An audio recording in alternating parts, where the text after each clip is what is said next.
اهلا بكم من جديد كل متابعينا ومشاهدينا على شاشه قناه النادي الاهلي.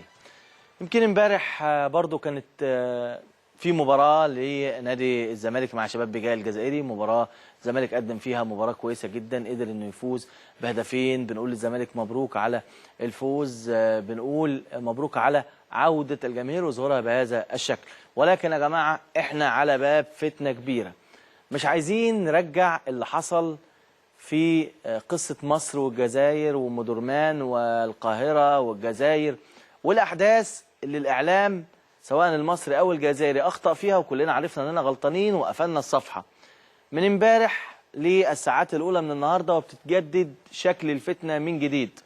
بعض الإعلام الجزائري المحترم، يعني كل أصدقائنا الإعلاميين الجزائريين محترمين، ولكن جريدة الشروق ابتدت من امبارح شغالة بعناوين صعبة جدا، ويعني شغالة بضغوط كبيرة جدا. والبداية كانت من الشروق ووفد مولودية بجاية يتعرض للعنف بالقاهرة في تقرير إعلامي صعب شوية، صعب يعني صعب، والتقرير اللي مكتوب صعب شوية، وعنف ومطالبة الاتحاد الأفريقي بالمعاقبة واللي بيحصل في القاهرة.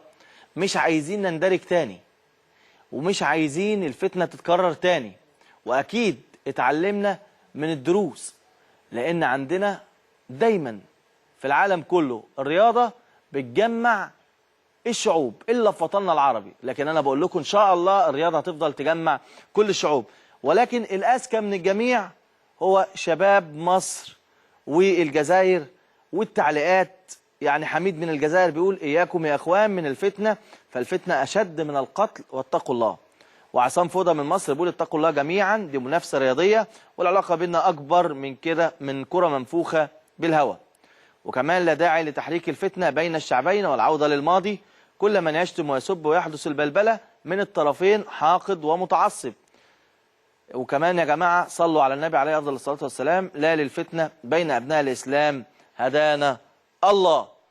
طبعا أنا عاجبني جدا ردود الافعال. انا انتقدت طبعا في ردود مش عجباني لبعض الزوار او التعليقات سواء كان من الجانب المصري او الجانب الجزائري، ولكن بجد الناس بقى عندها وعي.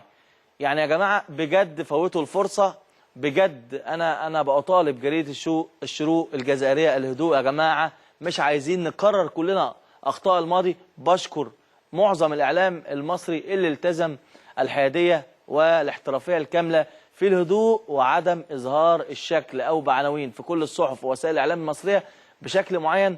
وبطالب جريدة الشروق الهدوء شوية، الشروق الجزائرية الهدوء شوية، لأن في الآخر لن نسمح جميعا بتكرار مدار بين مصر والجزائر في أحداث كرة قدم سابقة. سريعا بقى نطير للجزائر، واحد من أصدقائنا ويعني سفيرنا المصري المتميز دائما، سفير مصر في الجزائر سيادة سفير عمر أبو عيش من الجزائر. تحياتي يا فندم وتحيات كل متابعي ومشاهدي قناة النادي الأهلي. اهلا وسهلا يا استاذ ايهاب، اهلا بيك.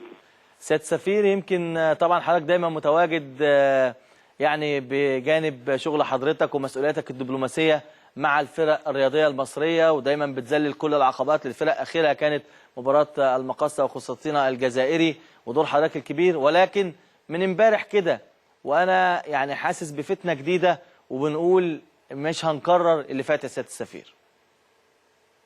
لا يعني انا احب اطمنك، مفيش اي فتنه ولا اي حاجه من دي خالص. هي المشكله زي ما انت اشرت ان هي جايه من جريده الشروق فقط. دي جريده الحقيقه لا يعول على ما تبث من اخبار.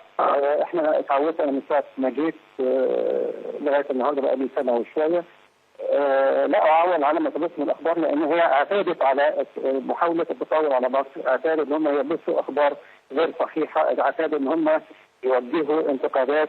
فيعني حتى غالبية المسؤولين الجزائريين هنا لما بتكلم معهم على الجريدة وعلى مثلا شروق من الأخبار يقولوا لي أنت عارف الشروق ومحدش بيعتمد عليها نهائيا. فأرجو إن كنتم ما تاخدوهاش مأخذ الجد، لأن ما تحاول أن تبث من فتنة ليس حقيقي ومش هيحصل.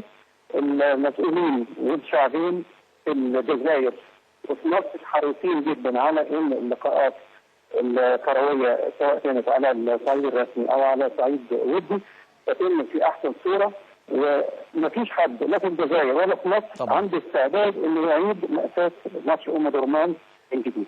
بالظبط. دي انا بحب اطمنك تماما.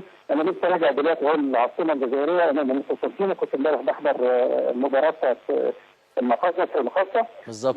مش عايز اقول لك يعني قد ايه احتفاء المسؤولين وعلى راسهم والي مدينه قسنطينه بالفريق المصري، فريق المقاصه مصر المقاصه، كان على اعلى مستوى، وكانوا سعداء جدا، يعني وفروا للفريق كل سبل الراحه واحتفوا بيهم احتفاء غير عادي، وده كان طبيعي جدا، ما فيهوش اي تزايد، يعكس طبيعه المجتمع الجزائري ومحبته للمصريين. تمام.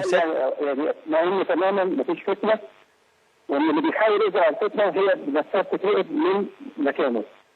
تمام. يعني ما تقلقش من الموضوع. سيد سفير، الحمد لله يعني التعليقات سواء كان الاشقاء الجزائريين او المصريين، الجانب المصري من يعني الرواد او من الشباب او المتابعين لمواقع التواصل الاجتماعي كلها كانت مميزه، وكلها كانت يعني تحذير من الفتنه.